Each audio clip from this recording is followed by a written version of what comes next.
अस्सलामु अलैकुम वरहमतुल्लाहि वबरकातुहू। जुमा के दिन जुमा की नमाज के बाद, सुन्नतों के बाद, नफलों के बाद 7 मरतबा सूरह इखलास पढ़ लीजिए, 7 मरतबा सूरह फलक पढ़ लीजिए, 7 मरतबा सूरह नास पढ़ लीजिए, तो इंशाअल्लाह आइंदा जुमा तक हर बुरी चीज़ से, एक्सीडेंट से, बुरी बीमारी से, गलत खबर से, हर बुराई से अल्लाह ताला हिफाजत करेगा।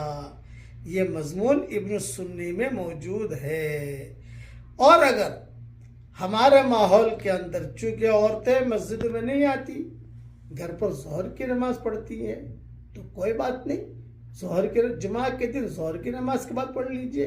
कोई मुसाफिर है, उसने